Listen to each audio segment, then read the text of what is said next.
The budget should accommodate. So if you're going beyond, if you don't have a budget in place, you are spending money maybe meant for the education for the kid, or the money that is meant for paying yourself, or securing your old age, if you don't have a budget in place. So what you're saying is, have this.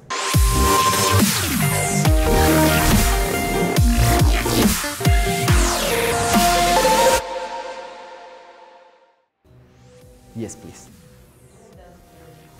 Remember you mentioned the phone call to get black tax.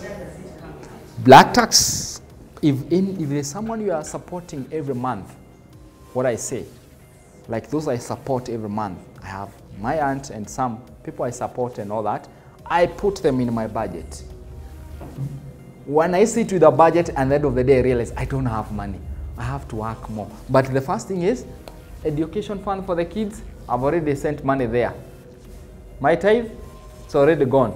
I've already sent everything. By the time I'm coming to pay others, rent, I know what I have. And sometimes we say, okay, I'll get to that point. So if there is someone you're supporting, you need to put them in your budget. If it's an emergency, that phone call, and you don't have money, you don't have to borrow. Whatever the little you can give, you can. You can, in your budget, have something called budget for miscellaneous. Miscellaneous, they're those things that comes. And miscellaneous is not like we buy milk every day. Can you plan how do you go about that budget? Not that now we sit down and we say we have visitors, can we take tea, go for 2 packets of milk there? Can you plan buying things in bulk? It helps a lot. Sometimes it may force you to go to a wholesale. When we discovered this, what was going there, we had to sit with a budget. We have 2 kids now. You can imagine the cost of diaper, and they were not that apart. It's a difference of 1.5 years. So when you're buying like for the 2. So what we did, you try identify where you can buy in wholesale. Laundry, sabuni, and all that. Those, whatever. You try and see, where can I buy them? It's not everything you buy in, I'm not going to say in supermarket or specific, but with your budget, it will tell you where do you go. For groceries, you don't want to go where they are very clean, illuminated with some light and coming with a price. You can go early in the market, buy them at a bit better price, go clean them and preserve them. Those are the things the budget will tell you. You don't belong here, you belong here. That's the budget. It will tell you what is a need and what is a want. It will tell you, for now, I want this, but what I need is this today. If it's something I want to acquire, then you can have something we call sinking fund here. You have a car that you are paying for your insurance. You don't have to, every time the insurance is here, and then now you are like, kila kitu isimame, tulipie gari. Or you realize you are getting out of the gate, then you realize the insurance has expired. Then you call your broker. How much can I send first? You give me a sticker for 1 month. That's what we do. How much can I send? But you can have a sinking fund where you know how much do I need for my car in a year. Can you divide that by 12 months, and every month you deposit? If it's 60,000, you can do 5K every month. By the time you're renewing your insurance for the car, it is work. Budgeting is work. And that's why the first slide I brought some flourishing, someone was watering. This slide here, let me take you back. Sorry. This slide here, it is work. For this to flourish, for your life to flourish financially here, there's a bit of work you need to do.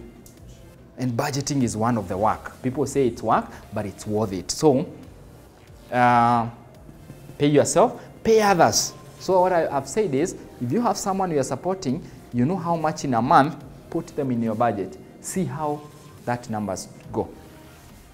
Maybe sometimes we say 1 + 1 is equals to 3. When you are 2, the synergy, you're able to do more. If you are alone as a single mom, you know. If you are the one who is taking care of the various or you have been given, you need to plan. If you're doing the 2 of you, the more better. So this budget need to address that. And the investment, this part of it, paying yourself, very important. as a family, as an individual, this is very important. When you say family fund, we have investment as a family and all that. This is very important. As an individual, if you need to set it up. So, as a family, you need to plan that. Home ownership, when you say you want to own a home, can you set up a fund that can address that if you don't have a privilege of mortgage and all that? I don't want to say it's bad, it's good and all that, but the home ownership journey, how do you go about that? We'll address building a portfolio that can take care of that. So, you pay others. And then when you're paying others, you need to, this one is divided into two. Fixed expenses, and what we call discretionary expenses. What are fixed expenses? In a month, you should know, for me to be comfortable in Nairobi or where I stay and everything to move on, I need 100,000, I need 80,000, I need 70,000. That is a fixed expenses. The other side is, you know, there are those we call discretionary. These are expenses that comes. Maybe your TV has broken, or you need to repair something, or something has come up. And if these things are not taken care of, discretionary expenses, they are the things that even consume money, which was meant for the basics, for the fixed expenses. So you need to provide for this. You need to watch your in a month. In a month when you spend, look, well, this is something that occurs every month, or it just occurred one month and it took all the money that was even meant for investment, even for education. So if it's something that you know, it is not a need right now, can you plan how to acquire it and establish something we call like a sinking fund, where you are putting something bit in bit and to acquire something. If it's not an urgent, can you plan it with you can have a money market fund where every month you're putting something. Then after like 6 months, withdraw the money, buy what you wanted, and move on. Yeah?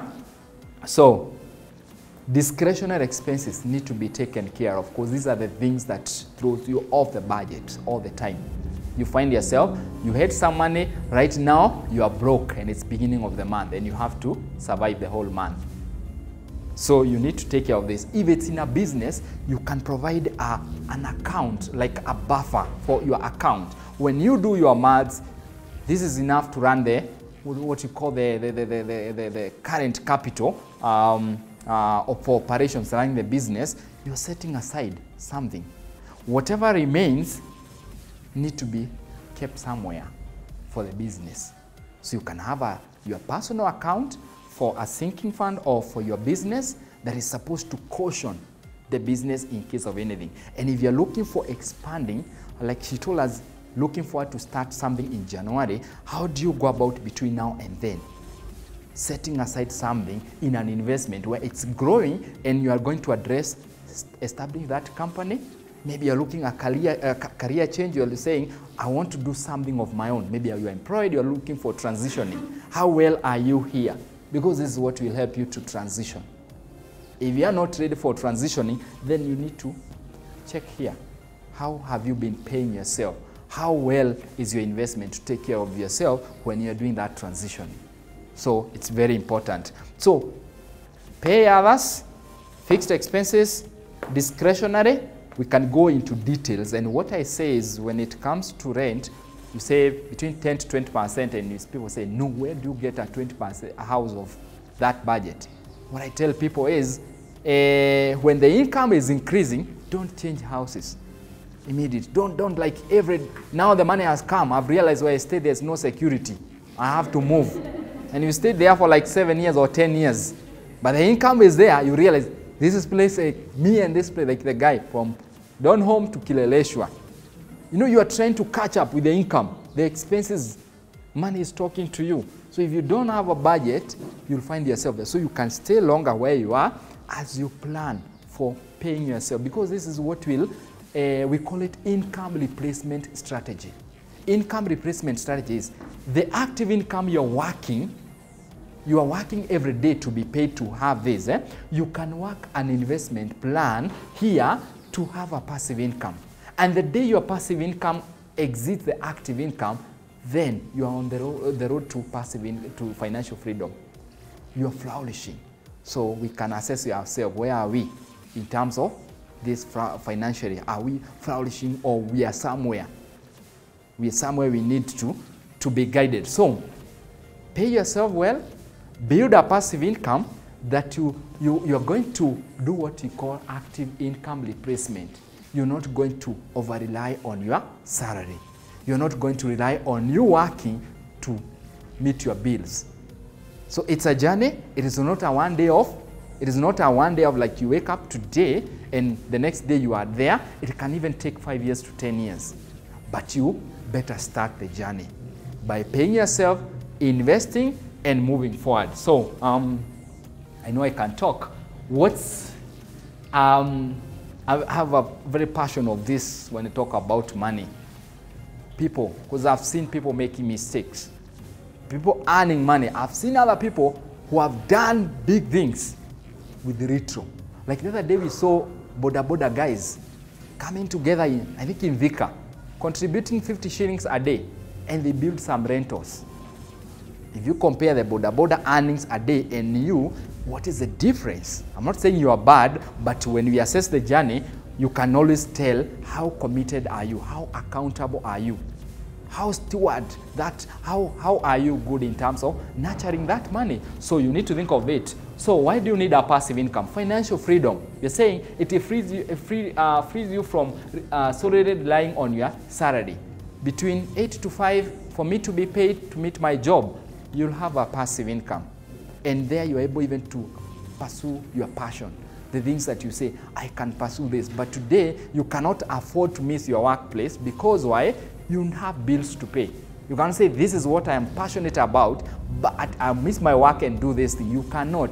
The bills are waiting for you. So financial freedom will be addressed by the passive income. Retirement planning, what I've said, it allows you to create a steady of income during your retirement years, ensuring a comfortable and securing your lifestyle.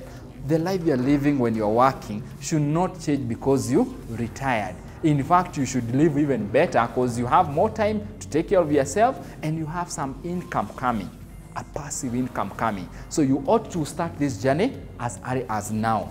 Wealth building, by constantly investing your passive income or using to acquire additional income generating assets. Income generating assets. Like now the one I was talking about, buying a car, buying another one, those are depreciable assets. The moment you buy it, reducing in value. But what about that guy or that friend of mine bought an asset, maybe bought a bond at 1.8 million. And then the currently bonds, even we're seeing them at 15%, 16%, and may go even 17%, where we're heading to the yield curve. What that will tell you, you can have some money coming every 6 months, Investing is a secret, and building that passive income. So wealth creation, wealth building, very important when you have a passive. So my budget, this paying yourself here or passive income will be able to help you achieve this. Financial freedom, retirement planning, wealth building, diversification. When we were showing those flowers, we said diversity. I think you mentioned diversity, yeah? And diversity is you are diversified. You're not only relying on one stream of income. You're not only relying on one asset class. As you have more money, you are able to invest into support your business, whatever you are putting in your business. Others, you're investing in the securities. You have real estate, you have rentals, stream of income. In case one is not doing well, you have others that are giving you an income. So, diversified portfolio. Diversified portfolio, very important. You say passive income allows you to diversify your resources of income, sources of income. The goal is, when I do the budget, I tell people, live within your means, but increase your means. How do you increase your means?